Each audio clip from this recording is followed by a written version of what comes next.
তাফসির করার মূল কিছু নীতি আছে, উসুলে তাফসির বলা হয়। এই আয়াত দিয়ে যদি আমরা বাংলায় যারা দলিল দিতে চাই, যা এটা কোরআন শরীফ, আপনি হিন্দুর হাতে তুলে দেবেন। আরে ভাই, আয়াতের প্রথমে আর শেষের দিকে একটু মিলান। প্রথম আল্লাহ বললেন এটা সম্মানিত কোরআন, এতটুকু শেষ করেননি। ফি কিতাবে মাকনুন, যেটা সংরক্ষিত করা আছে সুরক্ষিত স্থানে। লা ইয়ামাসসুহু ইল্লাল মুতাহহারুন, পবিত্র নিষ্পাপ ফেরেশতারা ছাড়া যেটাকে স্পর্শ করে না। তানজিলুম মির রাব্বিল আলামিন, যেটা নাজিল হয়েছে কার কাছ থেকে? আর আমরা আল্লাহর কাছ থেকে কথা বললেই বুঝি জমিন থেকে না আকাশ থেকে? এ পৃথিবীতে যতগুলো জিনিস নাজিল হয়, নাজিল মানে কি?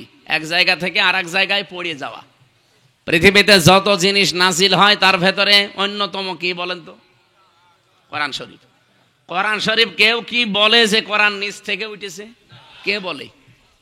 নাজিল হয়েছে। কি বলে? এই জন্য কোরআনের 55টা নাম আছে, তার 5টা নাম খুব বেশি প্রচারিত আছে। একটা কোরআন, একটা ফুরকান, একটা কিতাব, একটা জিকির, আর একটা তানজিল। কি বললাম? তানজিল মানে কি? নাজিল হওয়া। এই জন্য যেই জিনিস নাজিল হয় আমরা জানি সেটা এই মাটি থেকে হয় না, সেটা কোথা থেকে হয়? আকাশ থেকে। আর একটা জিনিস নাজিল হয়, তার নাম কি? লোহা। লোহা কিন্তু দুনিয়ায় তৈরি হয় না, কারণ লোহা তৈরি হওয়ার জন্য যে পাওয়ার দরকার, ওই পাওয়ার পৃথিবীর কোনো শক্তির ভেতরে নেই, এটা আকাশে আছে। এই জন্য লোহা আল্লাহ তৈরি করে নাজিল করেন। সুবহানাল্লাহ বলতে পারেন নাই? 3 নম্বরে নাজিল হয় আর একটা জিনিস, কি নাম? বৃষ্টি। পৃথিবীতে বৃষ্টি কি তৈরি হয় না নাজিল হয়? আল্লাহ নাজিল করেন। এরকম 7টা জিনিস আছে আল্লাহ নিজে যেগুলো নাজিল করেন। তাহলে এখানে আগের আয়াত পরের আয়াতের সাথে একটু যদি আমরা রিলেটেড সম্পর্কটা দেখি যে না, এই আয়াতগুলো, এই কোরআনের এই কথাগুলো আল্লাহ দুনিয়ার জন্য না, এটা দিয়েছে লাউহে মাহফুজের ওই কোরআন, যেখানে ফেরেশতারা ছাড়া কেউ স্পর্শ করে না। আর একদিকে ফেরেশতারা নিষ্পাপ, আর একদিকে পবিত্র। এখানে কোনো সন্দেহ আছে? তাহলে কোরআন শরীফ একজন মানুষকে আপনি তুলে দেবেন, আর কোনো প্রশ্ন করবেন না। এর এখানে একটা হাদিস এসেছে, মুসলিম শরীফের হাদিস। হযরতে আলী থেকে বর্ণিত রাদিয়াল্লাহু তাআলা, ওনাকে গোশত খেতে দিয়েছে, সিদ্ধ গোশত। নবীজি গোশত খাওয়ার জন্য পাত্রটা হাতে নিলেন, মুখে দিলেন। সাহাবী বললেন, হে নবী, আপনি ওযু করবেন না? ভালো করে শোনেন, এটা বাংলায় বলছি, আরবিতে আছে, বাংলাটা বলছি। বিশ্বনবী ওই দিন জানিয়েছেন, সাহাবী, আল্লাহ পাক আমাকে শুধুমাত্র নামাজ পড়ার আগে ছাড়া পৃথিবীর কোনো কাজ করার আগে ওযু করতে নির্দেশ দেয়নি। এখন আপনি বলেন, নামাজ পড়ার আগে ওযু করতে নির্দেশ দিয়েছেন কে? কোথায় আছে? কোরআনে কারিমের সূরা মায়েদার 7 নম্বর আয়াতে পাবেন, ইয়া আইয়ুহাল্লাযীনা আমানু ইযা কুমতুম ইলাস সালাতি ফাগসিলু ওয়ুজুহাকুম ওয়া আইদিয়াকুম ইলাল মারাফিক ইলা আখিরি আয়া। ঈমানদারেরা, যখন নিয়ত করো যে নামাজে দাঁড়াবো, তখন কি করো? ওযু করো। বলেন বলেন। এখানে ওযুর কয়েকটা ফরজ দেওয়া আছে, 4টা। আমার যেহেতু এইটা উদ্দেশ্য না, আমি বোঝালাম যে পৃথিবীতে শুধুমাত্র ওযু করা লাগবে, মাস্ট বি। কিসের আগে? আরো জোরে। আর নামাজের আগে যদি ওযুর ব্যবস্থা না থাকে, বা এমন কোনো অসুখ আপনার পানি ধরলেই রোগটা বেড়ে যায়, ওই অবস্থায় যদি মাসের পরে মাস, বছরের পরে বছর চলে যায়, তারপরও আপনাকে ওযু করার দরকার নেই, তায়াম্মুম করেই নামাজ হবে। হবে না? তায়াম্মুমের ব্যবস্থাও নেই।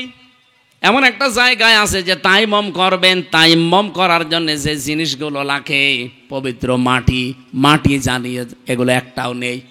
এমন এমন জায়গায় আপনি আছেন যেখানে এগুলোর একটাও পাওয়া যাচ্ছে না। কি করবেন? মাটিও নেই, পানিও নেই, নামাজ তো ফরজ পড়তেই হবে। এত গুরুত্বপূর্ণ বিধান এটা। আমি 1 সেকেন্ডে বলি, কোন মহিলার যদি সন্তান পৃথিবীতে আসার সময় হয়, নবীজি বলেন, যদি সন্তানের মাথা দেখা যাচ্ছে, নামাজের সময় হয়ে গেছে, তোলার ভেতরে এই সন্তানের মাথাটা বিছিয়ে দাও, ওই মহিলাকে বলো যে নামাজ পড়ো। আপনি টের পাচ্ছেন কি বললাম? ডেলিভারির সময় যে কষ্টটা, বিজ্ঞান এখন দেখাতে পাচ্ছে কম্পিউটার দিয়ে কষ্ট মাপার একটা স্কেল আছে। পৃথিবীর প্রতিটি জিনিস যেমন মাপ দেওয়ার জন্য আলাদা আলাদা যন্ত্র আছে। এখানে ডাক্তার না উনি, ওনারে যদি বলে আমার জ্বর মেপে দেন, থার্মোমিটার দেবে। যদি বলি এই স্টেজ মেপে দেন, থার্মোমিটার দিয়ে মাপবে। এটার জন্য আলাদা যন্ত্র আছে না, ফিতা লাগবে, গজ লাগবে। পৃথিবীর প্রতিটি জিনিস পরিমাপ করার জন্য আলাদা আলাদা যন্ত্র আছে, আর আলাদা আলাদা নাম আছে। এখন যে আপনি কষ্ট মাপবেন কি দিয়ে? দাড়ি পাল্লা দিয়ে, কি দিয়ে? স্কেল দিয়ে। এটার জন্য আলাদা একটা যন্ত্র আছে। কম্পিউটারের ভেতরে আমি দেখেছি কষ্ট পরিমাপ করার যন্ত্র। পৃথিবীর যত শক্তিশালী মানুষ হোক, 45 ইউনিটের বেশি কষ্ট দিলে মানুষটা মরে যাবে, সে যাই হোক, পুরুষের ভেতরে। কিন্তু মেয়েদের আলাদা কিছু সেল আল্লাহ দিয়েছেন। এই যে সেলগুলো, এখন যেহেতু কথাটা মনে এসেছে এই জন্য বলছি, সেল মানুষের শরীরে 2 কোটির উপরে আছে। এই সেলগুলো যদি আপনি সতেজ রাখতে চান, যদি শক্তিশালী করতে চান, পৃথিবীতে একটাই বিধান আল্লাহ দিয়েছেন, তার নাম অটোফেজি। আমরা যেটাকে সিয়াম বলি, রোজা। বিজ্ঞান এটা নিয়ে, এই যে ইউশনারি ওসামি নামে এক বিজ্ঞানী, একে তো নোবেল পর্যন্ত 2017 সালে পেয়েছি। একে তার খেলা করতে নোবেল দেয়নি। এই শরীরের উপরে গবেষণা চালিয়ে দেখে 2 কোটির উপরে কোষ পাওয়া যাচ্ছে আমাদের শরীরে। কয় কোটি? এর বাইরে এই যে 11.5 মাস 12 মাস আমরা যারা রোজা রাখি না, খালি খেয়েই যায়। এই অতিরিক্ত খাবার পরে এই কোষগুলো আরো কিছু বৃদ্ধি হতে থাকে, যেগুলোর কোনো কাজ নেই। আর পৃথিবীর যে কোনো বৃদ্ধি হওয়া জিনিস যারা বাড়ে বেশি, তাদের দ্বারা উপকারের চাইতে ক্ষতি হয় বেশি। বাংলাদেশে যারা বেড়েছিল বেশি, আমরা যারা হাইব্রিড নেতা বলে জানি, এদের দ্বারা ক্ষতি হয়নি। কিন্তু আসল নেতার দ্বারা কিন্তু অত ক্ষতি হয় না। ক্ষতি হয় সব চাইতে বেশি কাদের দ্বারা? ওই বাড়ে বেশি। ফসলে আপনি সার দিয়েও ফসল হয় না, আর আগাছা সার দেওয়া লাগে। 14 বার করে কেটে তারপরে দেখা যাচ্ছে ও ফসলের উপরে চলে যাচ্ছে। তাই আমাদের যে 2 কোটি কোষ, এটা আমাদের শরীরকে সুস্থ রাখার জন্যে, সবল রাখার জন্যে। বাকি কোষগুলোর কাজ কি? ওগুলো যখন বৃদ্ধি পায় তখন আসল কোষ যেগুলো দুর্বল হয়ে যায়। বিজ্ঞান উনি দেখাচ্ছে, ইউশনারি ওসামি, জাপানে বাড়ি লোকটার, উনি দেখাতে কি আজান হচ্ছে মানে, ওরে আল্লাহ, আমার তো সময়ের দিকে খেয়াল নেই দেখছি। এই তথ্যটা বলবো না শেষ করে দেব? এটা তো বলা দরকার। আমি 8টা পর্যন্ত সময় নিয়েছিলাম, তা 8টা তো বাঁচতে বেশি সময় নেই। আর একটু থাকবেন না, এখানে নামাজ পড়ে যাবেন ভাইরা। যেহেতু মসজিদ এখনো হয়নি, আপনাদের মসজিদ হচ্ছে, আর এলাকায় অন্য ধর্মের মানুষরা বেশি, আপনারা এখানে নামাজ পড়ে যাবেন। আমি খুব তাড়াতাড়ি করছি ইনশাল্লাহ। এই যে দেখলেন, এই ছেলে,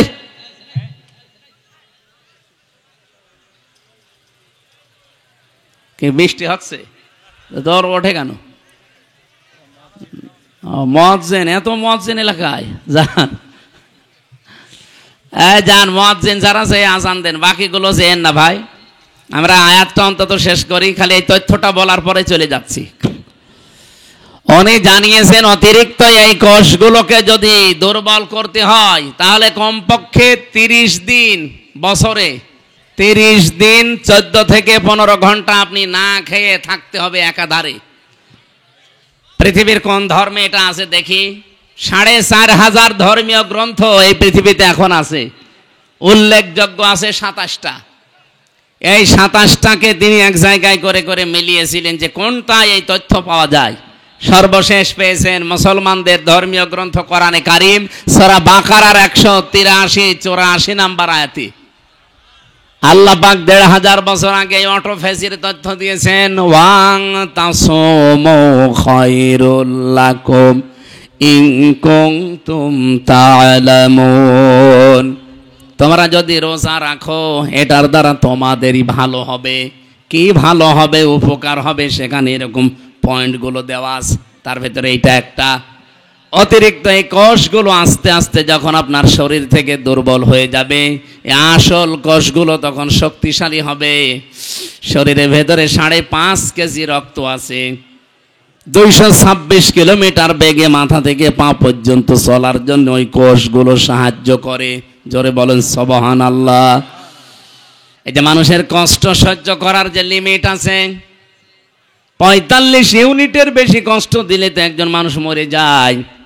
একজন মা পৃথিবীতে সন্তান নিয়ে আসতে যে কষ্টটা পায়, কমপক্ষে 57 ইউনিট কষ্ট সহ্য করা লাগে। তাহলে মা যে কষ্ট পেয়েছেন একটা, এই পৃথিবীতে মায়ের এই কষ্টের জন্য এই সন্তানের প্রতি মায়ের হক বাবার চাইতে 3 গুণ আল্লাহ বৃদ্ধি করে দিয়েছেন নবীর মাধ্যমে। বলেন সুবহানাল্লাহ।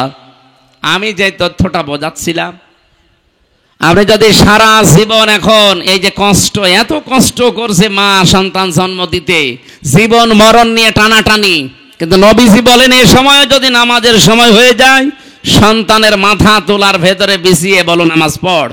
কারণ নামাজ কি? ফরজ। বলেন বলেন। এই ফরজ নামাজ পড়তে গিয়ে ওযু করা শর্ত। ওযু করার জন্য পানি নেই, পানি ধরলেই রোগ বেড়ে যায়। মাটি দিয়ে করবেন, মাটিও নেই, প্লেনের ভেতরে আছেন, কি করবেন? তখন বিনা ওযুতে আপনাকে নামাজ পড়া লাগবে। কোন দিকে পশ্চিম যদি জানেন ভালো, কোন দিকে পশ্চিম জানা নেই, যেদিকে মুখ আছে ওই দিকেই নামাজ পড়া লাগবে। তাও নামাজ মাপ নেই। এই নামাজ যেন ফৌত না হয়ে যায়, নষ্ট না হয়, এই জন্য এই এলাকার যুবকরা একটা মসজিদ বানাচ্ছে। এটাই তো উদ্দেশ্য নাকি? সুতরাং এখানে সাধ্যমতো কিছু চেষ্টা করবেন যেন এটা দাঁড়িয়ে যায়। হয়তো আপনি 50 বছর পরে থাকবেন না, কিন্তু কিয়ামত পর্যন্ত এই মসজিদটা এখানে থাকবে।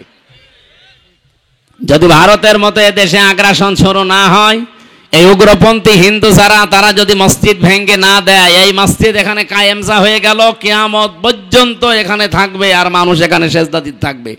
যত মানুষ এখানে সেজদা দেবে, কবরে বসে বসে আপনি ফেলাক্সি লোড হয়ে সওয়াব পেতে থাকবেন। বলেন সুবহানাল্লাহ। আমরা ওযুর এই বিষয়টা নিয়ে পর্যন্ত এসেছিলাম। নবীজি বললেন আমাকে ওযু করার আগে, শুধু নামাজ পড়ার আগে ওযু করার নির্দেশ আল্লাহ দিয়েছেন।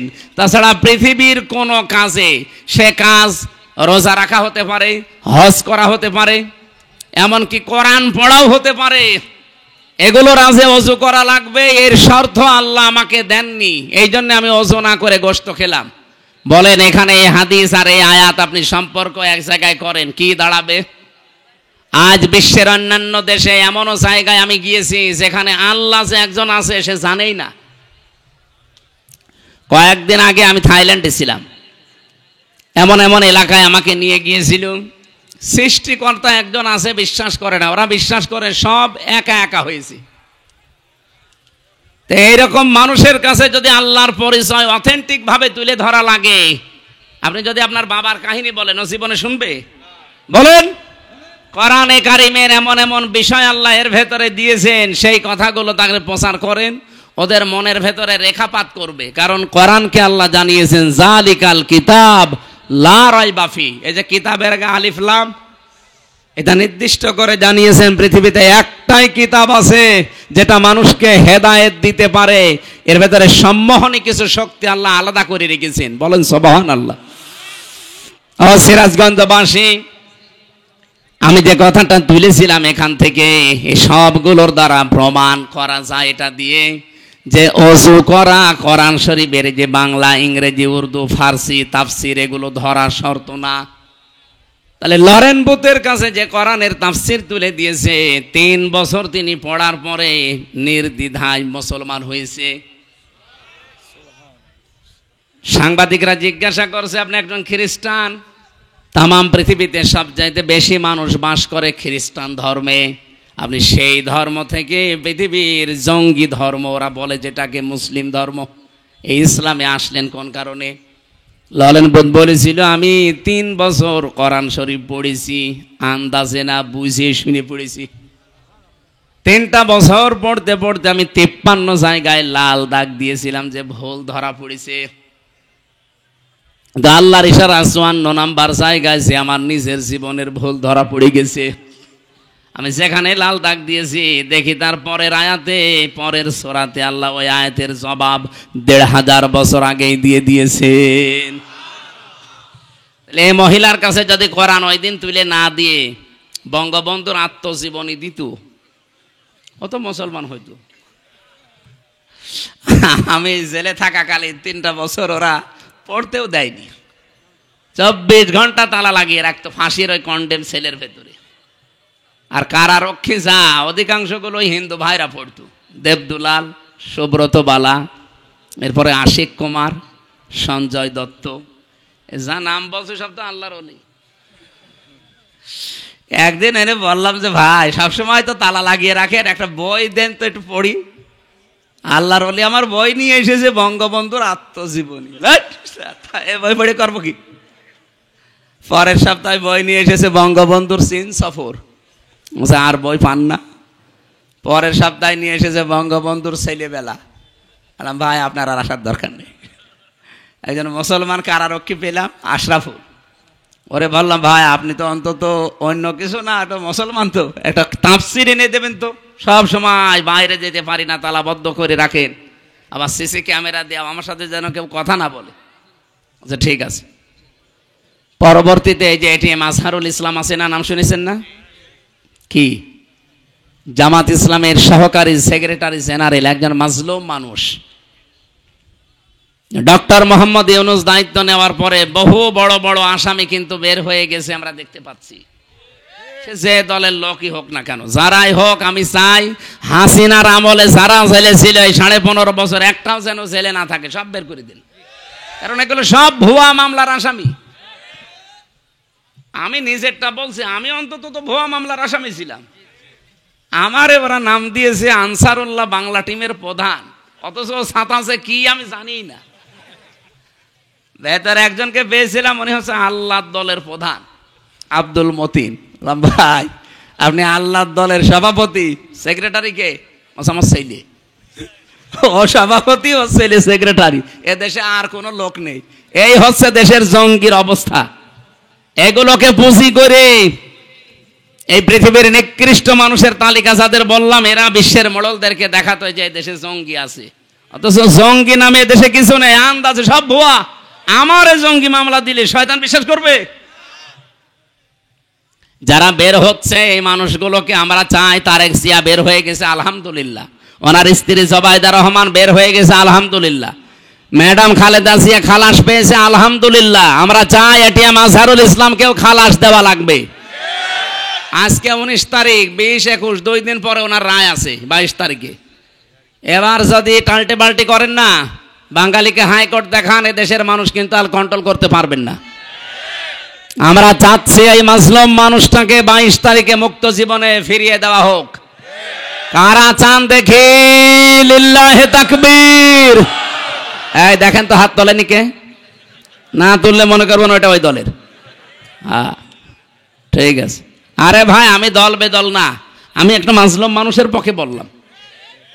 ইব্রাহিম নবীর পক্ষে একটা ব্যাঙ প্রসাব করে যদি তার প্রসাব পাক হয়ে যায়, আমরা এই মাজলুম মানুষটার পক্ষে, জালেমের বিপক্ষে কথা বললে আমাদের জীবনে আল্লাহ পাক বানিয়ে দেবে ইনশাআল্লাহ। ওনারে বললাম যে আপনি এটিএম আজহারুল ইসলামের বলবেন যে আমির হামজা বই চেয়েছে, তাফসির চেয়েছে, দেখবেন দেবে। হ্যাঁ, উনি 2টা তাফসির পাঠিয়েছিল, ফি জিলালিল কোরআন, তাফহিমুল কোরআন। এই পৃথিবীতে 2টা তাফসিরকে আমি সবচাইতে বেশি পছন্দ করি, ভালোবাসি। আল্লাহ এই 2টাই মিলিয়ে দিয়েছিল। সুবহানাল্লাহি ওয়া বিহামদিহি। সম্মানিত ভাইরা, আমি যে কথা তুলেছিলাম, তাফসির ওই মহিলাকে না দিলেও মুসলমান হতো না, অন্য কিছু দিলে জীবনও মুসলমান হতো না। কোরআনের ভেতরে আল্লাহ যে সম্মোহনী শক্তিটা দিয়েছেন, এটা পৃথিবীর কোনো কিতাবে দেয়নি। আছে না? নেই। কারণ অন্যান্য কিতাবের কাছে গেলে আপনি আরো গোমরা হবেন। আপনি এখন ইনজিলের কাছে যান, আসলে ইনজিল নেই, এই জন্য ইনজিল পড়লে আপনি আরো খারাপ হবেন। তাওরাতের কাছে যান, তাওরাত আসলটা নেই, ওটার কাছে গেলে আপনি আরো খারাপ হবেন। শুধুমাত্র এইটার যেহেতু কোনো পরিবর্ধন হয়নি, আর কিয়ামত পর্যন্ত হওয়ার সম্ভাবনা, সুতরাং এইটার কাছে সবাইকে আসার আহ্বান জানাচ্ছি। আজকে বাংলার জামাত ইসলামী কুষ্টিয়া জেলা শাখার ওলামা বিভাগের উদ্যোগে প্রায় 650 আলেম এক জায়গায় হয়েছিল। ডক্টর খলিলুর রহমান মাদানী হাফিজাহুল্লাহ উনি এসেছিলেন, সবাইকে আহ্বান জানিয়েছে যে বাংলাদেশে যারা আমরা কথা বলি অন্তত 8-10 মিনিট যেন কোরআন শিক্ষার গুরুত্ব কি, কোরআনের আশার গুরুত্ব কি এটা আমরা জানাই। আমি সেটার জন্য টাচ দিলাম। দল মত নেই, কোরআন শরীফ শুধু মুসলমানদের জন্য না ভাই, সবার জন্য।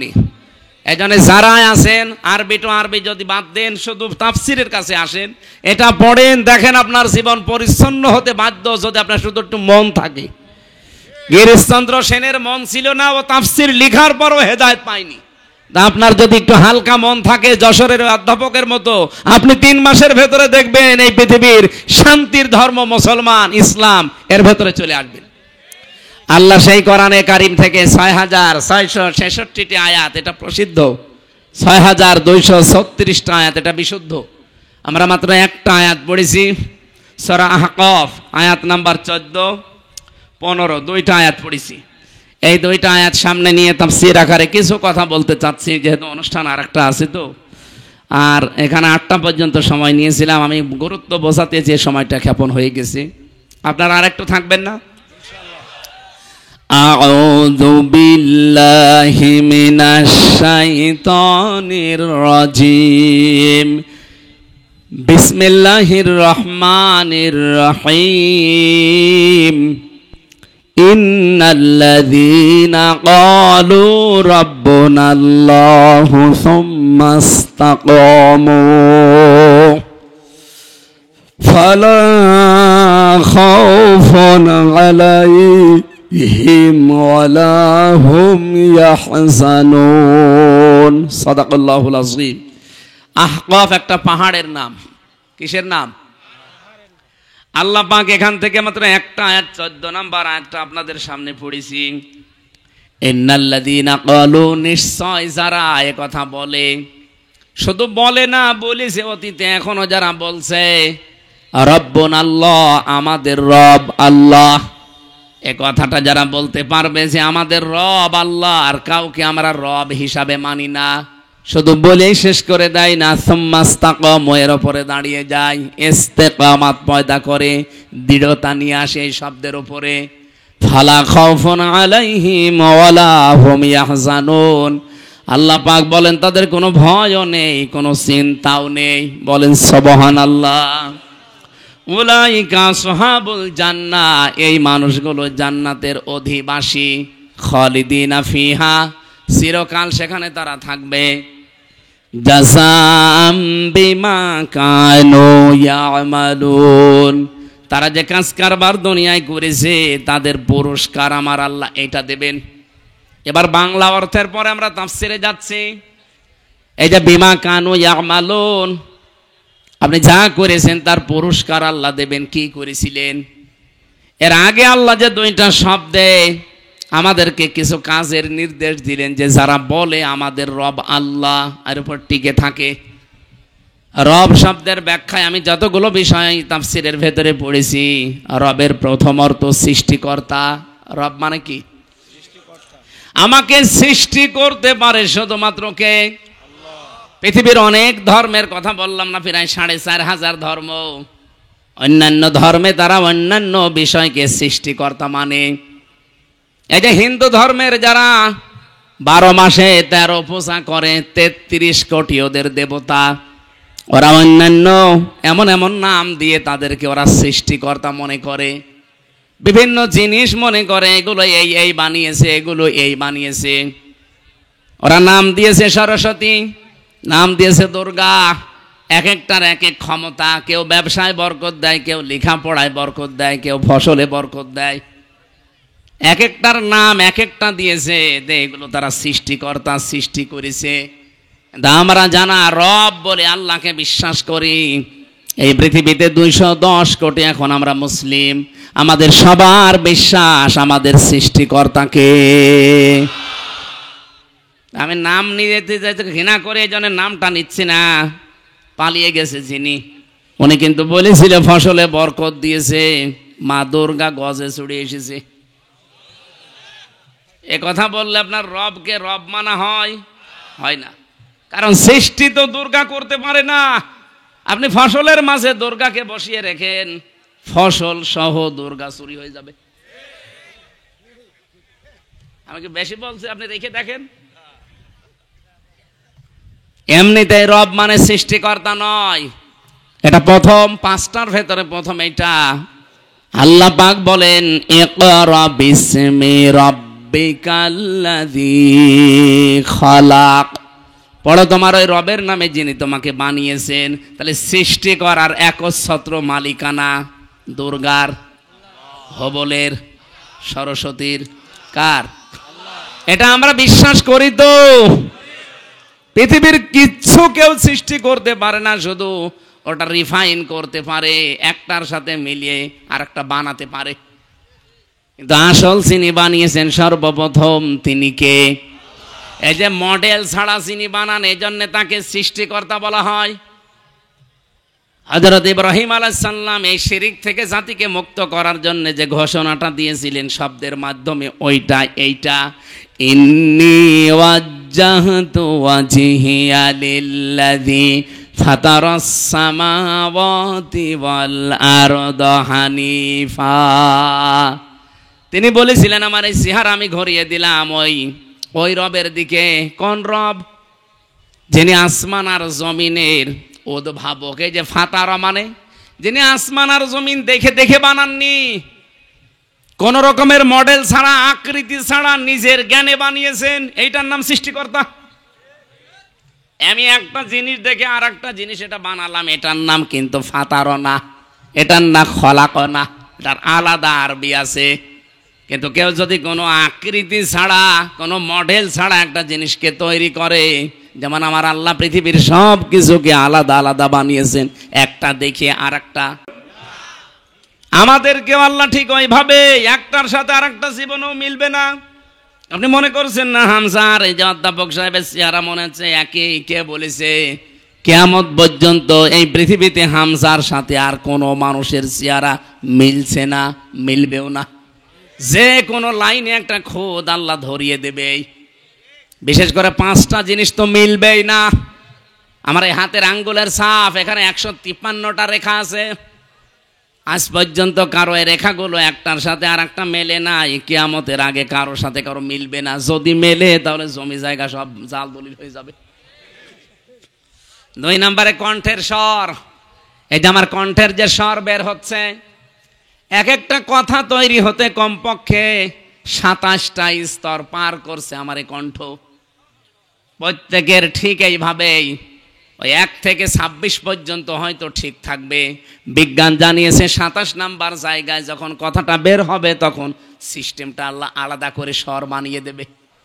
এই জন্য কারো কণ্ঠের সাথে কারো কণ্ঠ মিলছে না। যদি মিলেছে তো বলেন তো, এখন আমি রব্বানী সাহেবের বাড়িতে যে যদি সালাম দিতাম, ওনার কণ্ঠ আমার কণ্ঠ যদি এক হয়ে যেত, ম্যাডাম দরজা খুলে দিত না, বাবা শাহজালাল সব হালাল হয়ে যেত। 3 নম্বরে মেলে না এই যে চোখ, এর ভেতরে 5টা জিনিস আছে। লেন্স আছে, লেন্স আছে, কর্নিয়া আছে, মনি আছে, ইকুয়াল আছে, ডিপ ইকুয়াল। এই 6টা জিনিস আজ পর্যন্ত পৃথিবীতে কারো মেলে নাই, কিয়ামতের আগে মেলার সম্ভাবনা নেই। 4 নম্বরে মানুষের এই চামড়া, 9768 প্রকার চামড়া আমাদের 3.5 হাত বডিতে আল্লাহ দিয়েছেন। এটা আশ্চর্যের বিষয়, পৃথিবীতে আজ পর্যন্ত কোনো চামড়ার সাথে মিলবে না। যদিও মনে হচ্ছে স্যারের চামড়ার আমার সাথে মিল আছে, তো কেটে যাক, ওনার চামড়া এসে লাগিয়ে দেন, পছন্দ হবে, ভালো হবে না। ওই যে ডাক্তার আছে, আমার চামড়া ভালো করতে হলে আমার কোনো চামড়া কেটে লাগিয়ে দেন, ভালো হয়ে যাবে। আল্লাহ বোঝাতে চাই বান্দা 9768 প্রকার চামড়া, এর সাথে অধ্যাপকের মেলে না। আর কিয়ামতের দিন ও তোর বোঝা বহন করে নিয়ে যাবে, তোরে ও বোঝায় আর তুই বুঝে ফেলিস ওইটা একটা ভণ্ড আর তুই একটা পাগল। সুতরাং কারো উপরে ভরসা করা যাবে? শুধু দুর্গার উপরে করা যায় না, কোনো দুর্গার উপরে না, কোনো দরগার উপরেও না। কি হিন্দুদের আছে দুর্গা আর মুসলমানদের জিনিস একই, প্রায় খালি নাম পাল্টিয়েছে। সিস্টেম তো আপনারা এক বানিয়ে নিয়েছেন। কোন দুর্গা, কোন দরগা এ পৃথিবীর কোনো কিছু তৈরি করতে পারে না। সৃষ্টিকর্তা শুধুমাত্র কে? এই জন্য কারো উপরে ভরসাও করা আরো জোরে বলেন। আমি আর একটা জিনিসের নাম বলি নাই, 5টা জিনিস যে আল্লাহ দিয়েছেন মেলে না। কয়টা বললাম? 4টা বলি। একটা হাতের এই যে সাফ, 2 নম্বরে কণ্ঠের স্বর, 3 নম্বরে চামড়া, 4 নম্বরে চোখ, আর একটা বাকি আছে কি? জহব্বা। এই যে জহব্বার ভেতরে যে স্বাদ নেওয়ার স্তর আছে, আস্বাদন স্তর বলা হয়। এক একটা জহব্বার ভেতরে কমপক্ষে আস্বাদন স্তর আছে 2 কোটি। পৃথিবীতে সর্বোচ্চ খাবার তৈরি হয় 220 প্রকার। আমি বিশ্বের অন্যান্য যে উন্নত দেশগুলোতে বড় বড় রেস্টুরেন্টে গিয়ে দেখেছি, আমি 220 প্রকার না, আমি 180 প্রকার পর্যন্ত খাবার পেয়েছি। আমি গাজীপুরে এক হোটেলে খাবার খেয়েছিলাম নিরিবিলি, ওখানে 180 প্রকার পর্যন্ত খাবার তৈরি করে। কাঁঠালের পাতা নিয়ে এসে বলছে ভর্তা। কিসের? কাঁঠালের পাতা। কাঁঠালের পাতা ভর্তা, কলার পাতা ভর্তা। আমার মনে হয় যা পায় তাই ভর্তা করে। সব মিলে কত? আর এক জায়গায় গিয়েছিলাম, ওখানে পেয়েছি 220 প্রকার খাবার। এর উপর আমি আর পাইনি বিশ্বে। আর আছে কিনা আমার জানা নেই, কিন্তু আমাদের জহব্বার ভেতরে স্বাদ নেওয়ার স্তর আছে 2 কোটি। কিন্তু এই স্তরগুলো, এই আস্বাদনগুলো আমার আল্লাহ পৃথিবীতে কারোর সাথে কারোটার মিল রাখে নাই। আমার স্তরের ভেতরে আপনি এখন দেন, হয়তো আমার মিষ্টি ভালো লাগবে, আমার ডায়াবেটিস আছে তো এই কারণে, তো এনার কাছে দিলে ওনার জহব্বার স্তরে আল্লাহ এটা রাখেন নাই। ওনার কাছে হয়তো অন্য কিছু ভালো লাগবে ওই স্তরে। এক একটা স্তরে আল্লাহ এক একটা জিনিস দিয়ে স্বাদ চাকার তৌফিক দেন মানুষকে। রব্বুল আলামিন বলেন এগুলো সব সৃষ্টিকর্তা আমি। এই জন্য রব মানে প্রথম বলেন তো কি? আমরা সৃষ্টিকর্তা অন্য কাউকে মানি? বলেন। 2 নম্বরে রব মানে আইনদাতা। এখানে আমার মনে হয় প্রশ্ন করলে শুধু স্যার আর কয়েকটা আলেম বাদ দিয়ে কেউ বলতেই পারবেন না যে আল্লাহর আইন কয়টা। কয়টা বলেন তো? 500। অথচ এখানে 92% মুসলমান এই দেশে আমরা বাস করি, আল্লাহর একটা আইনও এখানে চলে না। হ্যাঁ, কিছু আংশিক আছে, মনে করি ওইটা ইসলাম। এই যে নামাজ, এই যে রোজা আছে, এই যে পর্দা করে কিছু মানুষ মনে করে ইসলাম হয়ে গেছে। অথচ আল্লাহর আইনের ভেতরে 500, তার ভেতরে অন্যতম একটা ইসলামী অর্থনীতি। এটা যে একটা ইবাদত, একটা আইন, আমরা অনেকে জানিও না, মানিও না। ইসলামী অর্থনীতি একটা ইবাদত না? বলেন বলেন। এটা কত বড় মারাত্মক অপরাধ আপনি জানেন? এই অর্থনীতি যদি আপনি না মেনে চলেন, কেউ যদি ইসলামী অর্থনীতি বাদ দিয়ে এই যে সুদভিত্তিক অর্থনীতি যেটা বাংলাদেশে চলছে, কেউ যদি ওইটা মেনে চলে আর ওইটা কায়েম করার চেষ্টা করে, সে যেন মায়ের সাথে জেনা করে। আজ বাংলাদেশে শুধু ইসলামী ব্যাংক ইসলামী নিয়মে চলবে কেন? যত ব্যাংক আছে এই দেশে, সোনালী, রূপালী, চৈতালি ব্যাংক আছে, ওইটাও হবে অগ্রণী। যত রকমের ব্যাংক এই দেশে আছে, প্রত্যেকটা ব্যাংক চলবে ইসলামী শরিয়া অনুযায়ী। ইসলামী শরিয়তের মূলনীতি কয়টা? না না, ওটা তো আইন। কমপক্ষে আমি 28টা পেয়েছি। এই যে মোশারাকা, মোদারাবা, মোরাবাহা, বায়ে সালাম, বায়ে ইস্তেসনা, বায়ে মুআজ্জাল, বায়ে ওয়াহেদা, এরকম 28টা আমি পেয়েছি। যারা আরো বড় অর্থনীতিবিদ তারা তো আরো বেশি পাবে। আমার ছোট মাথায় যদি এত থাকে, স্যারের মতো বড় মাথা তো আরো বেশি থাকবে। অর্থনীতি যে ইবাদত আমরা জানিও না, মানিও না। এই জন্য সুদ ভিত্তিক অর্থনীতি জারি থাকার কারণে এই এলাকায় আছে কিনা আমি জানি না, যে টাকা ছেড়ে রাখে টাকা আসে। 1000 টাকা দিয়ে রাখে, মাসে মাসে 1000 টাকা 100 টাকা বেশি পায়। এমনকি এখানে অনেকে বসে আছে, টাকা ছেড়ে রেখেছে, ওয়াজ শুনি যে টাকা তুলবে। কারা এগুলো করছেন হাত তোলেন তো। আলহামদুলিল্লাহ, এলাকায় সুদ নেই, কালকে পেপারে দিয়ে দেবেন। তা আসে সুদ নেই। আর যদি 2-1 এরকম 2 নাম্বার থাকেন, এই যে স্যার একটা উদ্যোগ নিচ্ছে সুদ ভিত্তিক অর্থনীতি, এটা যেন নির্মূল করা যায়। কারণ মায়ের সাথে জেনা করে নামাজ হয়, রোজা হয়, পর্দা করে লাভ হয়। আপনার গা শিউরে ওঠার কথা না যে মায়ের সাথে জেনা করে আসলে লোকটা, বলেন নাউজুবিল্লাহ। ইসলামী অর্থনীতি কায়েম করা লাগবে, আর এটা তো ফেরেশতারা কায়েম করবে। আস্তে আস্তে শুরু করেন, ব্যক্তিগতভাবে, পারিবারিকভাবে, সামাজিকভাবে আমরা যদি প্রত্যেকের জায়গা থেকে আরম্ভ করি। কারণ রব মানে কি? আইনদাতা। রব মানে আল্লাহর আইন কয়টা? 500, তার ভেতরে ইসলামী অর্থনীতি একটা। এই জন্য আমাদের আগামীতে বাংলাদেশ যদি সুদ ভিত্তিক অর্থনীতি বন্ধ করতে হয়, যাকাত ভিত্তিক অর্থনীতি এটা কায়েম করা লাগবে। আর এটা কায়েম করবে যারা রাষ্ট্রের দায়িত্বে থাকবে সামনে, তারা। আর আমরা এই জন্যই চাচ্ছি যে এমন এমন মানুষ আমরা এবার সামনে পাঠাবো যারা কোরআন শরীফ বুকে নিয়ে সংসদে যে নামাজের বিল আনবে, যাকাতের বিল আনবে। এটা কি রাজনীতি মনে হয় আপনার কাছে? হ্যাঁ, এটাই আমার রাজনীতি। কারণ এখানে কোরআন শরীফ না গেলে জীবনে এই সুদ বন্ধ হবে না, যাকাত ওখানে কেউ কায়েমও করবে না। আর আপনি কবরে যে বলবেন মার রব্বুকা, তোমার রব কে ছিল, জীবনও বলতে পারবে না। আলহামদুলিল্লাহির রহিমির রহমান আল্লাযী খালাকনা লিল ইবাদাতি ওয়াল জান ওয়া খাসসানা বিত তাকরীমি বাইনাল হায়াওয়ান ونشهد أن لا إله إلا الله وحده لا شريك له شهادة موصلة إلى الجنان ونشهد أن محمدا عبده ورسوله المبعوث فينا بالهدى ودين الحق ليظهره على الأديان صلى الله عليه وعلى آله وصحابه الكرام ما دام الشمس والقمر بجريان والنجم والشجر يسجدان والسماء رفعها ووضع الميزان فقد قال الله تعالى في كلامه المجيد وبرهانه التوحيد أعوذ بالله من الشيطان الرجيم بسم الله الرحمن الرحيم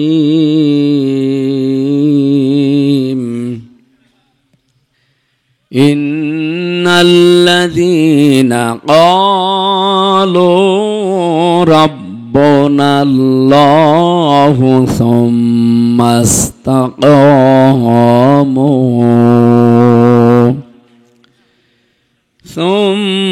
استقاموا فلا خوف عليهم ولا هم يحزنون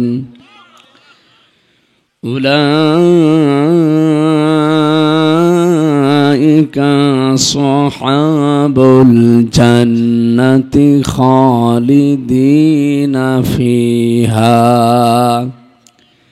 جزاء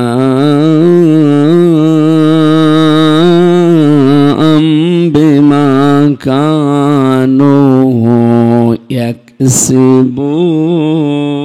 يكسبون جزاء بما كانوا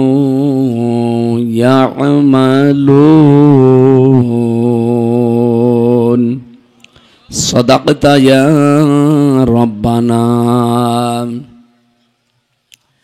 عن أبي ذر رضي الله تعالى عنه قال قال النبي صلى الله عليه وسلم من ادعى ما ليس له فليس منا وليتبوأ مقعده من النار رواه مسلم وما زادهم إلا إيمانا وتسليما اللهم صل على سيدنا مولانا محمد।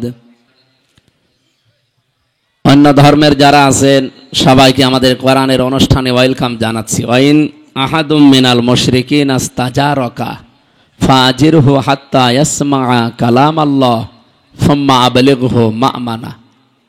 এই কথা বলেন কেন আপনি? দাঁড়িয়ে আছে, দাঁড়িয়ে থাক, বসেন, জায়গা পেলে বসেন, নাই দাঁড়িয়ে থাকেন।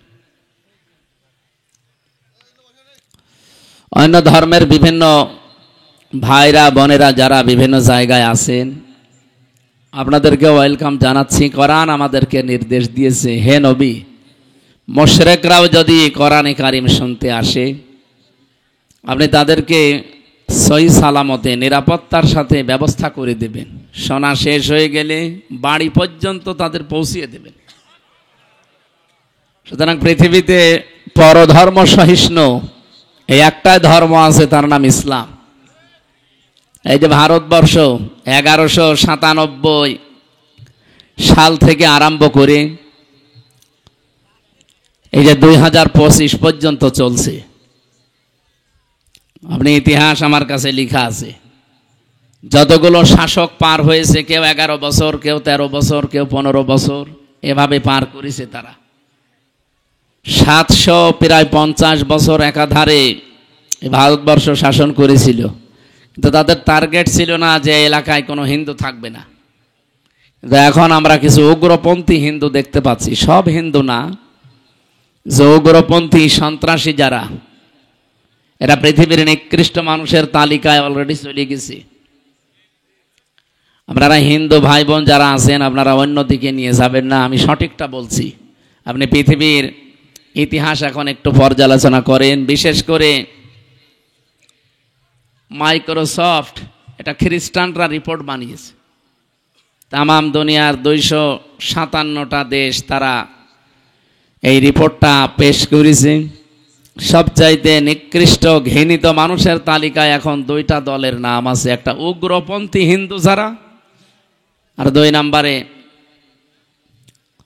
নাম্বার নামটা ওরা দিত না, কিন্তু এখন তারা দেখতে পাচ্ছে, এ কারণে বিশ্বের মানুষদেরকে তো বিশ্বাস করাতে হবে, এই জন্য 2 নাম্বার তালিকায় দিয়েছে ইহুদিদের নাম। 6 জন মানুষের তালিকা আমরা পেয়েছি তামাম দুনিয়ায়, তারা সবার কাছে ঘৃণিত, দল মত জাতি বর্ণ ধর্ম নির্বিশেষে সবাই তাদেরকে ঘৃণা করে। এমনকি পৃথিবীর যত সৃষ্টি আছে আমার মনে হয় তারাও তাদেরকে ঘৃণা করে। তারা 1 নম্বরে, নাম নিলেও আমার কেমন যেন লাগে, কারণ আমার মনে হয় ওর নাম নিলে আমার ওযু করা লাগবে, এই নরেন্দ্র মোদী। যে এত বড় শয়তান, পৃথিবীতে শয়তানও এত খারাপ কাজ করে নাই। আপনি আজ পর্যন্ত কোনোদিন শুনেছেন যে শয়তান আল্লাহর কোনো ঘর মসজিদ ভেঙে দিয়েছে?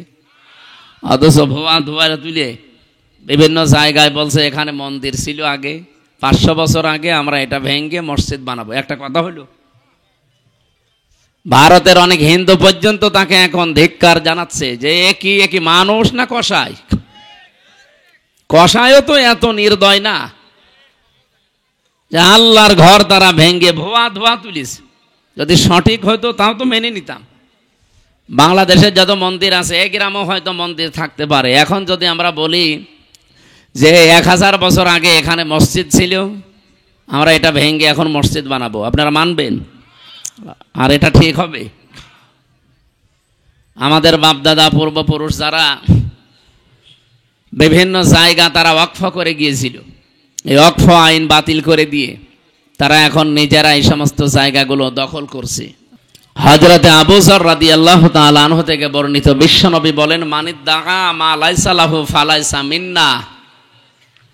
এই পৃথিবীতে যেই জিনিস তোমার না, ওটা যদি তুমি দখল করে নিজের আয়ত্তে নিয়ে নাও, 2টা ক্ষতি হবে। ওই দিন থেকে ফালাইসা মিন্না, তুমি আর আমার উম্মত নেই। কি কথা বুঝতেছেন? বাংলাদেশে দখলদারিত্ব এর আগে ছিল না। এই যে 54 বছর এটা চলছে, এখনো অনেকে লেগে আছে এই কায়দায়, কিন্তু কাজ বন্ধ করা লাগবে। এই কি করেন কি? ঠিক আছে,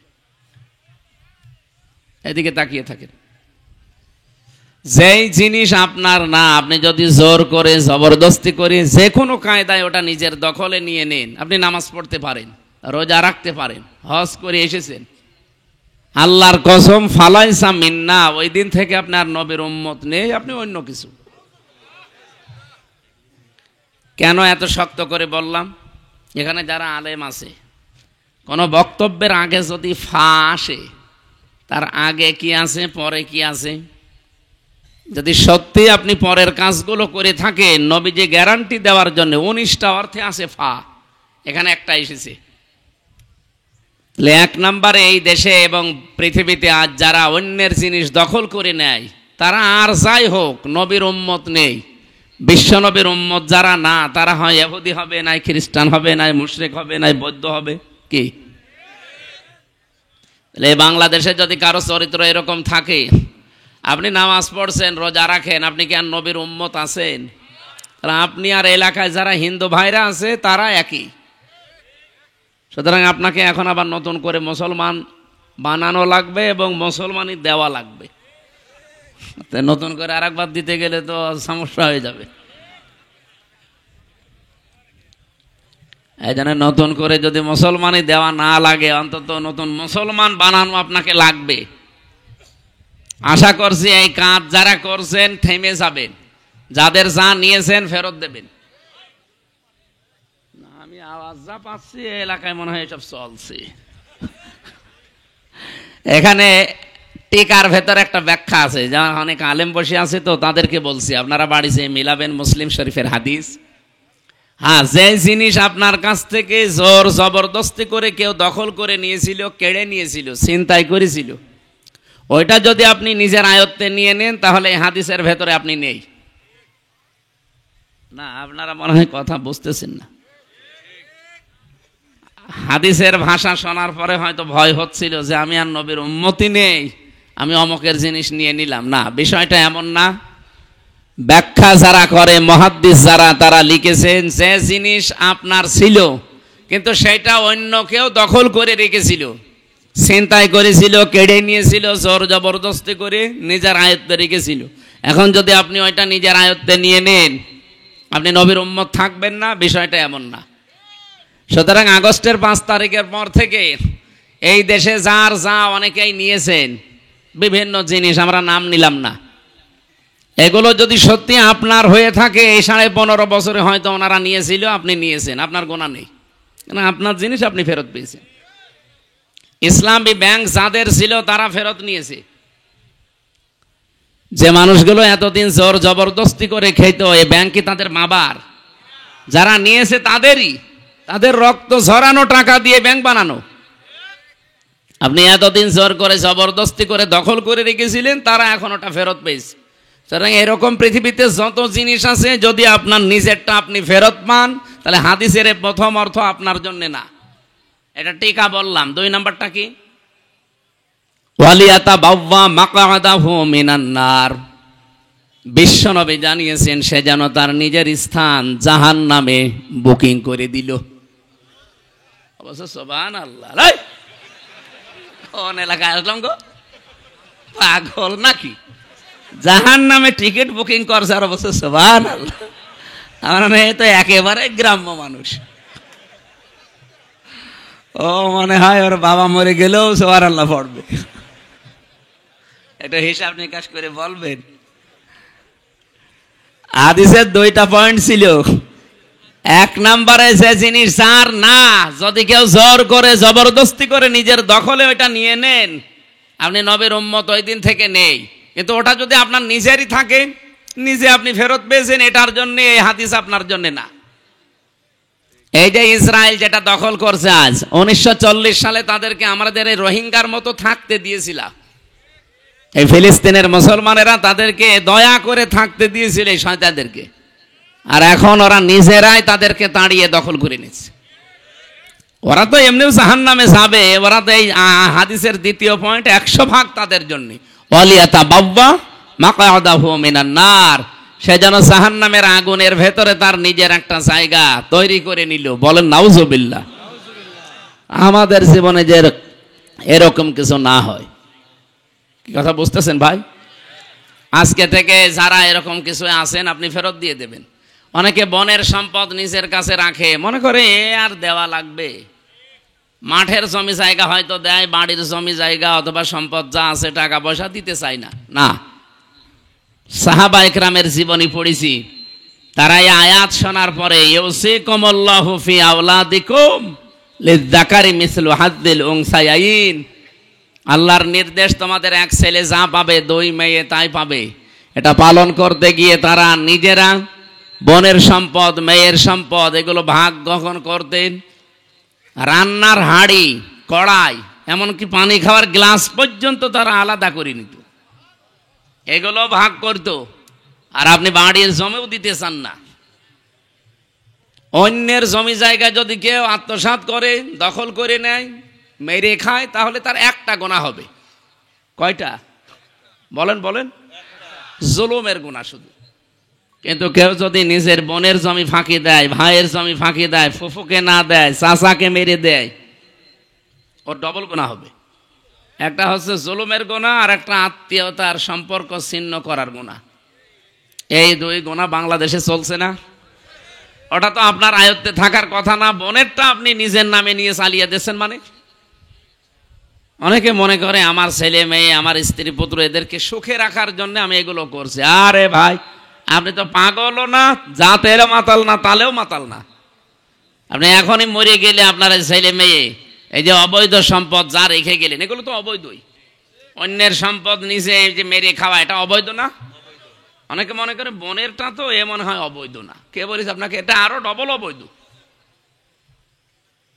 এভাবে যারা রেখে যাচ্ছেন কি হবে বলেন তো? বাস্তবতা, আপনি মরে যাবেন, আপনার ছেলে, আপনার বউ, আপনার মেয়ে এই টাকা পয়সাগুলো এমন এমন জায়গায় ব্যয় করবে। একদিকে তো মেরে খাওয়ার গোনা আপনার আমল নামায়, আর ওরা আর একটা গোনা করবে, ওইটা ফেলাক্সি লোড হয়ে আপনার কবরে যাবে। তাহলে ডবল শাস্তি আপনার জন্য না? একটা গোনা শাস্তি কয়টা? সূরা ফুরকানের ভেতরে তিনটা পাপের কথা আল্লাহ উল্লেখ করে জানিয়েছেন। এই তিনটা পাপ যদি দুনিয়ায় কেউ করে, তার শাস্তি হবে দুনিয়া আর আখিরাত মিলে ডবল। পৃথিবীর প্রতিটি পাপের শাস্তি হয় একটা, আর ওই তিনটা পাপের শাস্তি হবে ডবল।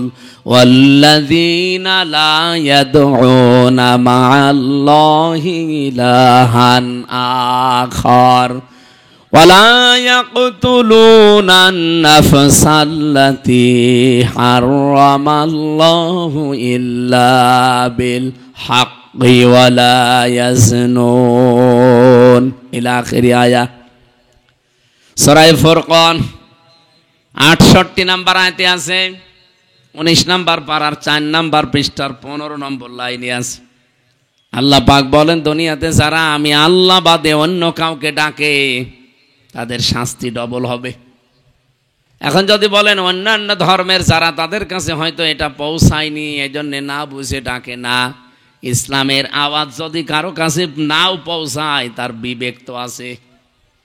তার বিবেকের ওপরে তার কিয়ামতে প্রশ্ন করা হবে, তার হিসাব হবে, বিচার হবে বিবেকের ওপরে। একটুখানি চিন্তা করলেই তো হাতে বানানো জিনিসের মর্যাদা আপনি নিজেও বুঝতে পারেন। নিজে বানালাম, নিজে বানিয়ে যদি রাখেন, দেখবেন কুকুরে প্রসাব করলেও নিজেকে বাঁচাতে পারে না। নিজেকে যে নিজেই বাঁচাতে পারে না কুত্তার প্রসাব থেকে, আমি বিপদে পড়লে সে বাঁচাবে। এই জন্য আমি হিন্দু ভাইদের ভেতরে বহু শিক্ষিত যারা মার্জিত, এদেরকে আমি দেখেছি। কিছুদিন আগে এক কলেজের অধ্যাপক, বিসিএস ক্যাডার, ওনারে বললাম, স্যার আপনার এই মুসলমান হওয়ার দরকার নেই, আমাদের ধর্মে জোর জবরদস্তি নেই, বাড়াবাড়ি নেই। হ্যাঁ, আমাদের ধর্মে যদি জবরদস্তি থাকতো, আপনাকে আমরা পিটিয়ে মুসলমান বানিয়ে ফেলতাম। কারণ আমরা এদেশে 92 ভাগ, আর আপনারা মাত্র 8 ভাগ। তাও 8 ভাগও না, অন্যান্য জাতি আছে না আরো। সেই হিসাবে হিন্দুরা খুব বেশি হলো 4 ভাগ হবে, আর ওই 2 ভাগ হয়তো খ্রিস্টান আছে, ইহুদি আছে, বৌদ্ধ আছে, আরো বিভিন্ন জাতি আছে। সব মিলে আপনাদের অবস্থান এই দেশে যা, পিটিয়ে হলেও মুসলমান বানিয়ে ফেলতাম। কিন্তু আমাদের ধর্মেই তো এটা নেই। কি কথা বলেন না কেন? আমাদের ধর্মে এটা আছে নেই। তা আপনাকে আমাদের ধর্মীয় গ্রন্থ কোরআনে কারিম পড়ার জন্য আমি একটু, আপনি বাংলায় পড়েন, ইংরেজিতে পড়েন, শুধু পড়বেন, একটু বুঝে বুঝে পড়বেন। আরে আশ্চর্য তো! কোন দিকে তাকান আপনি? এদিকে তাকান। 3 মাস পড়ার পরে দেখি উনি তো জ্ঞানী মানুষ, মুসলমান হয়ে গেছে। এই জন্যে যারা অন্তত একটু জ্ঞান হালকা পাতলা যাদের আছে, তাদেরকে বলছি, আমরা জোর করি না ভাই। আমাদের ধর্মে জোর জবরদস্তি নেই, কিন্তু পৃথিবীর বিভিন্ন ধর্মীয় গ্রন্থ আমরা জানি যে মানুষ পড়ে, আমাদের এটাও পড়েন। মাত্র 3 মাস পড়েন, একটু বুঝে শুনে পড়েন, দেখবেন আপনার জীবন পরিবর্তন হতে বাধ্য, যদি আপনার একটু মন থাকে। এই লরেন বুথ টনি বেলোয়ারের এক শালিকা ছিল, ওই ইরানের তেহরান বিমানবন্দরে নামার পরে এক মুসলমানকে বলেছিল যে আমি মুসলমান হব না, কিন্তু আমি ইসলাম জানতে চাই, কি পড়লে ইসলাম জানা যায় অথেন্টিক ভাবে, আপনি সেইটা আমারে দিন। উনি কোরআন শরীফ দিয়েছিল, কোরআনের বাংলা অনুবাদ, ইংরেজি অনুবাদ এগুলো দিয়েছে। যেহেতু এই দেশে এসে না, ইংরেজি অনুবাদ দিয়েছিল, আর ইরানে যে ভাষা চলে ওই ভাষার কোরআনের অনুবাদগুলো দিয়েছে, আর সিয়াসিত্তা হাদিসের অনুবাদগুলো দিয়ে বলছে আপনি পড়বেন, পুরাটা পড়ার পরে অথেন্টিক ইসলাম পেয়ে যাবেন। এখন আমার প্রশ্ন, এই এলাকায় হিন্দু নেই? হিন্দু যদি এখন এসে এই স্যারকে জিজ্ঞাসা করে যে আপনি তো মুসলমান, আমি কিন্তু মুসলমান হব না, আমি ইসলাম জানতে চাই, কি পড়লে অথেন্টিক ইসলাম জানা যাবে সেইটা আমারে আপনি দেন, উনি কি দেবে বলেন তো? দেখলেন, এই একজন আলেম আছে শুধু বলছে কোরআন শরীফ, আর বাকিগুলোর মুখে কথা নেই। আমরা অনেকে ভয়ে ভয়ে আছে, হ্যাঁ হিন্দু মানুষ কোরআন শরীফ পড়বে। আরে কোরআন কি আপনার বাবার নাকি?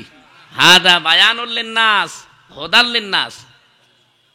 পৃথিবীতে মানুষ যারা, তাদের জন্য আল্লাহর এই কিতাব। এই কথা বলেন না কেন? আর যে যেইভাবে যতটুকু এখান থেকে নেবে সে ততটুকু উপকার পাবে।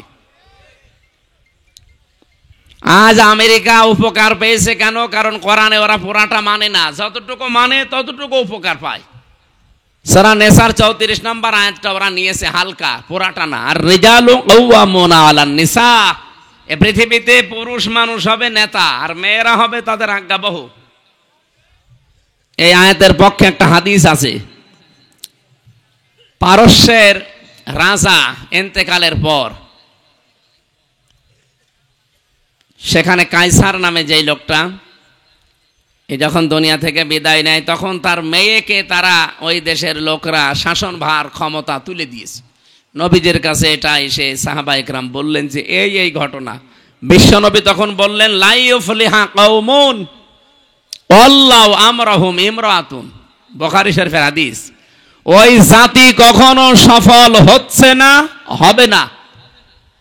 ইউফলিহার আগে লান আছে, মজারের আগে লান আসলে অর্থ হয় কখনোই হবে না। বর্তমান, ভবিষ্যৎ, প্রেজেন্ট, ফিউচার দুইটা কাল দিয়েছেন। নবীজির গ্যারান্টি মিথ্যা হবে? বিশ্বনবী বলেন কখনো ওই জাতি সফল হচ্ছে না, হবে না, যেই জাতি তার নেতৃত্বের ভার কোনো মহিলার উপরে তুলে দিয়েছে। আপনি দেখেন আমেরিকা জাতে মাতাল হলো, তাহলে ঠিক আছে, 236 বছর চলছে। এই 236 বছরে আজ পর্যন্ত কোনো মহিলাকে তারা দায়িত্ব দেয়নি। ওরা এই আয়াতটা, এই হাদিসটা হালকা মানে, এই জন্য তারা পৃথিবীতে দাঁড়িয়ে গেছে। তারা আমাদের চর্মচোখে দৃষ্টিতে আজ সফল। তারা ট্রাম্পের মতো একটা মাতালকে দায়িত্ব দিয়েছে। ট্রাম্প মাতাল না? ওরাটা মাতাল। অথচ কমলা হ্যারিসের মতো এত বড় একটা শিক্ষিতা, অনার্স মাস্টার্স করা, এই মহিলাকে দায়িত্ব দেয়নি। কারণ তারা জানে মুসলমানদের নবী মুহাম্মদুর রাসূলুল্লাহর 63 বছরে কোনো মিথ্যা কথা নেই। সুবহানাল্লাহ বলতে পারেন নাই? তারা এই যে কোরআনের আয়াত হাদিস যতটুকু মানে, তারা ততটুকু উপকার পেয়েছে, কল্যাণ পেয়েছে। আর আমরা এই 54 বছর চলছে, আপনি অন্যদিকে নিন না স্যার। দেখেন এই 54 বছরে যারা আমরা এই দেশে দায়িত্ব দিচ্ছি, মহিলা বেশি না পুরুষ বেশি? আমরা যা দাঁড়াতে পারি না এই কারণে। বাইরের দেশগুলো, কয়েকদিন আগে কয়েকটা দেশে ঘুরলাম, এই মানুষগুলো আজ দাঁড়িয়ে যাচ্ছে শুধুমাত্র নবীর এই হাদিস মানার কারণে। বিশ্বের বড় বড় মোড়ল যারা তাকান, একটা কোনো দেশে আপনি মহিলা নেতৃত্বে আছে পাবেন না, সবগুলো পুরুষ। হ্যাঁ, পুরুষ খারাপ হোক, কারণ মেয়েদের বুদ্ধি পুরুষ মানুষের অর্ধেক, আর নিসাও নিসফুল আকিল। এটা তো আমি বানালাম নাকি? ওরা এতটুকু মেনে যদি দুনিয়ায় উপকার পায়, আমরা উপকার পাতাম, কিন্তু আমরা তো মানি না। কথা বলেন না কেন? আমার আলোচনায় রাজনৈতিক বিষয়গুলো না, আমি একটা উদাহরণ দিলাম শুধু। বাস্তবতা এইটাই, এই জন্য কোরআন শরীফ যেহেতু সবার জন্যে, লরেন বুথ 3 বছর একাধারে কোরআন শরীফ পড়েছিল। প্রশ্ন এখানে হয়তো স্যার, বাংলা শিক্ষিত মানুষ, বিভিন্ন আলেমরা এরকম প্রশ্ন করে, তাহলে কোরআন শরীফ হিন্দুর হাতে তুলে দেব, ওর অজু আছে? কোরআন শরীফ অজু করে ধরা লাগবে, যেটা আরবি টু আরবি বাদ দিয়ে বাকি সবগুলো আছে, তাফসির লেখা আছে, ব্যাখ্যা আছে, বিশ্লেষণ করা আছে। এটা যে অজু করে ধরা লাগবে এমন কোন হাদিস, কোরআনের আয়াত কোন জায়গায় পেয়েছেন? ইন্নাহু লাকুরআনুন কারীমুন ফি কিতাবিম মাকনুন লা ইয়ামাসসুহু ইল্লাল মুতাহহারুন। এই যে হু আছে না, লা ইয়ামাসসুহু, এ হুর মারসা কোন দিকে? লাউহে মাহফুজের দিকে, কারণ এর পরের শব্দ মুতাহহারুন। মুতাহহারুন শব্দের শাব্দিক অর্থ দুইটা। আপনি অভিধানগুলো নিয়ে আসেন, আমি দেখিয়ে দিচ্ছি। মুতাহহারুনের 1 নম্বর অর্থ হচ্ছে পবিত্র, 2 নম্বর অর্থ হচ্ছে নিষ্পাপ। বলেন তো পৃথিবীতে এমন কেউ আছে যে 100 ভাগ নিষ্পাপ, 100 ভাগ পবিত্র? না, নেই। এটার জন্য মেলে শুধু লাউহে মাহফুজে যেখানে কোরআনে কারিম আছে, এই জন্য এর আগের শব্দটা ফি কিতাবিম মাকনুন। মাকনুন মানে কি? মাকনুন শব্দের শাব্দিক অর্থ হচ্ছে হাতের স্পর্শ ছাড়া। কারারিম মাকিন বলা হয় যেটা, যেখানে মায়ের সন্তান থাকে। 2টা আয়ু যেখানে সন্তান থাকে, 2 নম্বরে লাউহে মাহফুজ যেখানে কোরআন আছে। তো কোরআন যেহেতু আল্লাহ এখানে ইন্নাহু লাকুরআনুন কারীম দিয়ে শুরু করলেন, সেখানে মায়ের জরায়ু হওয়া সম্ভব না? সম্ভব। তাহলে এটা হবে অবশ্যই লাউহে মাহফুজ। এই জন্য আয়াতের সিরিয়াল দেখেছেন, উসুলে তাফসিরের মূল নীতি আছে 15টা। যারা তাফসিরের উপরে অনার্স মাস্টার্স করে, যারা কামেল করে তাফসির নিয়ে, তারা এটা আগে পড়া লাগে। উসুলে তাফসিরের মূল নীতি কয়টা? 15টা। তার ভেতরে 13 নাম্বার কায়দা এইটা, যে আপনি কোনো আয়াতের তাফসির যদি করতে চান, আগের আয়াত পরের আয়াতের সাথে সম্পর্কে